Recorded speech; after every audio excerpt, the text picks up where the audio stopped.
naganti mwabaye mupi temusobola kutula ene mwewa milioni amakumi aga ago mugaze nene mujje wange mbawana temusobola kwegabira abiri mwakoze bubi nnyonnyonnyo naye ngaze ekyo kiri moro mujje wange nja bawana muzeeyo abiri ge mwewadde musigazeko n'abiri okubeerawo kiri aganti nze nyina empeke z'akasooli nzeka bemba manya abantu bange namwe temwekangabirizeeyo simanya speaker otudde wali ku parliament wava busoga naawe mbwe naawe olina obuyinza obutuula wali n'abantu be 100 nemugaa naffe twegabanyiza nedda ezo sente zange. So at the end of the day olina okumanya nti abantu baffe kyova olaba onulwa omushana muga nti eri movement gyoyogerako was born because bagisulira empeke zaki za kasooli nekomawo wa mukama waayo togenda gikozesa as a bedrock for revolution. Never no gigembe it will disappear in thin air. And the gas when information over the 1 second Siraji omanyi Siraji enjawukana gyayawukana ne bana abalala bonna abali mu studio. Siraji akozeeko ebyobufuzi wali ku level yero C1 eya civic awareness eyo eragawa n'otuuka ng'abantu beewammwe eggaba wali ku katale balinda Siraji abaleetera akasawo k'obuwunga. nze wenabeera mu KCC yavaawo twalina sente twalina chairman meya awa DP ne ba chairperson b'eggombolola bonna ijako Nyakana naye Nyakana kamufuula owa DP nga mu centro twalinamu aba DP bangi nga kyayagala okuyisa asooka mu kokasi ya DP ne bakituulamu nga kansema eddakiika 3.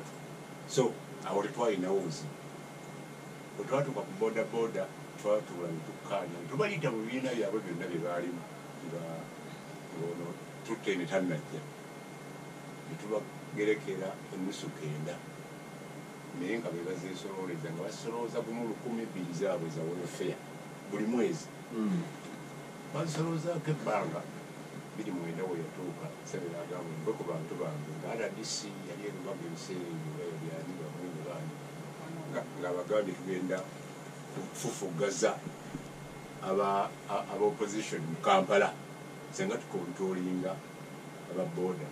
Museveni blind n'agamba nti muve ku baboda ba sente nazitulapye after now tebaddangamu kati boda zajja zimanyi nti zituuka ewa basobola kutuuka wa Kayihura. Finally mukama waabwe yali enduzira kati n'atuukira wa Museveni oluusa mu bypassinga n'ayisaawo n'ebitali mu boda ebya takisi ebyettaka byaki ne bijja Museveni agenda okuzuukuka oluvannyuma nga boda ne Kayihura baagala mutwala n'atandika okunyiga abalala. Honorable Kivumu kyagambye okumaanyako ebiwuyo bakitata n'abamaanya n'abajjako naleka Kayihura nga yeetengeredde mu bbanga bw'ati nga yamibwako Henry Mukundi ne babanyiganyiga ekitoliyo naye bagenda okubanyiga nga boda muzeemu sectors ez'abajinu balinamu boda kyobolaba namusisi Jennifer yalemu okulonda ne Kayihura ne Tumukundi yalemu okulondesa nga buli muntu anyiga kino okutuusa pulezidenti wategedde ekituufu nti ddala boda tebeesigika era sipiiki yesemba yagamba nti balinga kajiiko ne bwoba n'akati osobola okutabula mu kyayi you have been a problem before kati naye kyatamanyi nti obuzibu kati boda we twazikontrolingira nga waliwo sanity tewali butayimba kati batandise okulaba abatandise okuba emmotoka za gavumenti group ya boda I hope ekyo kituufu because I don't think kituufu nze nsubira n'okusuubira eriyaki engineering nti ababoda bakuba emmotoka za gavumenti bwe tunaazuukuka tuyinza okusanga nga azikuba mulala. Omanyi sijjukira mwaka ki wano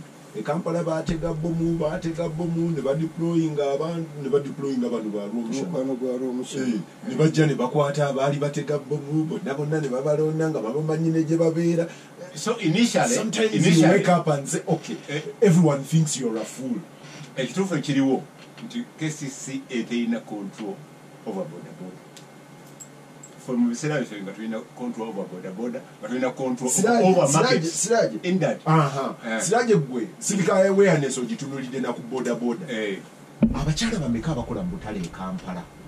Abantu bameka abali ku boda.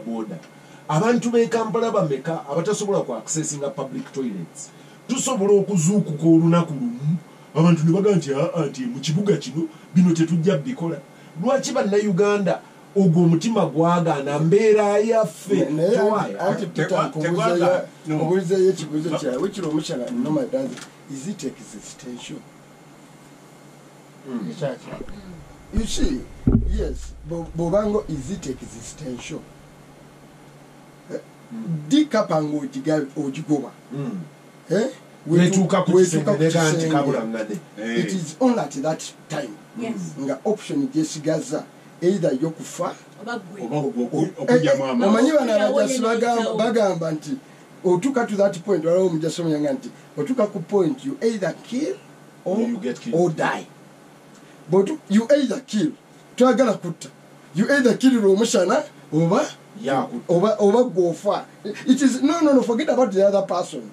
But these are two options for you, either otari omushana oba gokola ki ofa. So bannayuganda mbeera ki gye batuuseemu nga that's the option.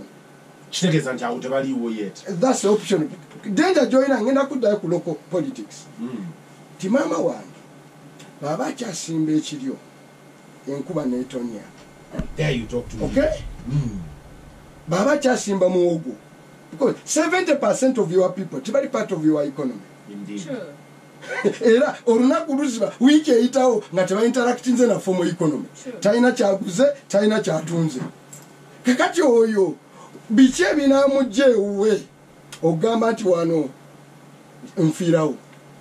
Kati omusomesa private teacher mu byalo tubayina bamaze private teacher kuba baali babawa palesoni obimanyi bamaze emyezi egyo ina nga tebayina income at all. Kwebeze babeerawo batya bakwata akasimu nga byakatandika abaali makasooli yakula. Okay, abasimba ebijanjaalo bikalakati abasimba ensujju bazirya. Now that's where the problem is. Kakati ono dictator akimanyi kyono Siraje ne bona omunyigiriza otya gwano bwe babanyigiriza nnyo makyade bakola bakwata wa boda ne bamusindika mu kyala aletere ekifulusu ky'emmere bana abali mu kibuga azironga azaga nti kugende wa maama wange ampeereze kutiya y'emmere. Then you are talking about a different person. So oyo omuntu oyo factors ezo on ground zimatalinga options zizajja okutekinga tali ku matter of life and death. Now Tunisia ngenda kulya Tunisia ne Egypt you studied these where movements have come biba kuchi you increase the price Sudan echatwala Bashir price yangana kubabwe bulamu tebalina nimiro bali mu desert bamubaraka ebibatutte tebibadde bulala matters of bread and but actually big question between that room can you mobilize